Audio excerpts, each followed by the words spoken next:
In this time when anything is buildable, you can invent your tomorrow today! Yeah! Sick. Anything is buildable. People of Kaladesh, of course, live by this saying. I love inventors. I love inventions. I think the set looks really neat. So I got to see the trailer and all the pretty stuff, and it looks really cool, and I'm super excited for this set. Just Kaladesh, the new mechanics, energy, vehicles, really colorful, vibrant world, which is pretty nice compared to like the gothic horror stuff. It's a nice shift. Ether is kind of the energy, the mayonnaise, and the negative space between planes. For Kaladesh, there's actually an ether sphere. As you go up into the sky, ribbons and swirls of ether peek through and have naturally encouraged the way the world looks. It lends itself to these wonderful swoops and meanders and swirls, and that's just the way the world looks because of the presence of ether. We have a new race that is the Etherborn, created specifically for Kaladesh. They are actually physical manifestations of the use of ether. Very cool. And this is the big one. Dwarves are back. Yes! That's right, official confirmation that dwarves are in whites. This is awesome.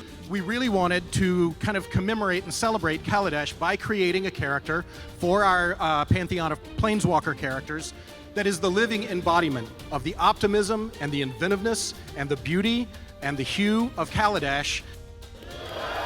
All right. Okay.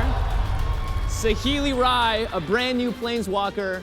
I like the way she looks. That is my contribution. Like, we can brainstorm some combos. They'll be bad. We'll crowdsource that. Someone help Jimmy with some combos, and I'm going to eat some crayons. They need to be bad, though. I'm looking for the jankiest of jank. Saheeli looks great. Love her outfit. I mean, that dress is fierce.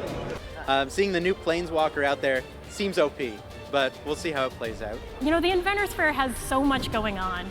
So some of the things we're going to see people racing around this racetrack called the Oval Chase. We'll get to see these inventive sculptures and entire buildings with these cool novel designs. We're going to see some really impressive constructs and automata. Ghirapur has been the center of invention and innovation on Kaladesh for the last 60 years, this period called the Great Ether Boom. This is where I go into professor mode. So over the last 60 years, since the development of a new process to refine ether into a safe and reliable source of clean energy that has fueled all this invention that has mostly been concentrated in Ghirapur. So it's fitting that Ghirapur hosts this celebration of all that invention. Now, Dovin is this Vidalcan planeswalker who belongs to the consulate on Kaladesh. And, you know, he's come here with a very delicate issue. So he's been tipped off that there's going to be some kind of threat to the Inventors Fair. And he's not sure what it is or when it's going to happen, but he needs some help in crushing that. That's going to be the Spark Rose Water. I want to show you this, guys. This is an energy symbol.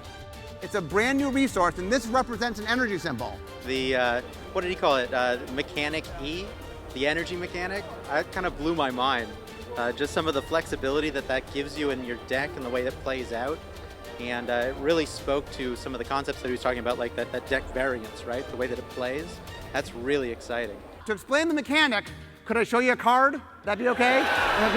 Yeah? Okay. I think why don't you show you a card? Let's see it. This is Etherworks Marvel. It's a legendary artifact. You pay 4 generic mana for it. Whenever a permanent you control is put into a graveyard, you get an energy counter. Everybody in this world uses technology. There's devices, there's gadgets. And how do we show that? So one way was +1/+1 counters. Oh yeah, the fabricate mechanic where you could either get a +1/+1 counter on the creature or get an extra creature. And I kind of like the idea of these extra modes. You know, we've been seeing a lot of instants in the past, instants and sorceries, where you get a lot of different things that you can choose. And I feel like it's taking the game in such a direction in Standard that you're going to have just a lot of different possibilities for the game. How do we show that creatures get better by using the technology? Ooh, they get +1/+1 counters. So to enhance the gear on them. Exactly, and you'll see if you look at all the art of all the creatures, everybody's decked out. This is a world of technology. You guys want to see a vehicle? Yeah! I'm most excited about the crew mechanic. That to me, it feels like a fixed banding, which is a mechanic that I did enjoy, and it's nice to see something similar to that get some more love. if you crew it, so what that means is if you tap any number of creatures whose power is equal to or greater than the crew number, you crew it, you drive it, you turn it on. The idea of feeling like an inventor is not just the mechanics. We wanted to make sure that we want to make sure there's a lot of build around cards, there are a lot of interesting decisions that happen mid-game where you have to make cool decisions that vary from game to game. That the idea of feeling like an inventor is throughout the entire set. You'll feel it in Limited, you'll feel it in Constructed. It is just oozing through the whole set, and it's a very different feel.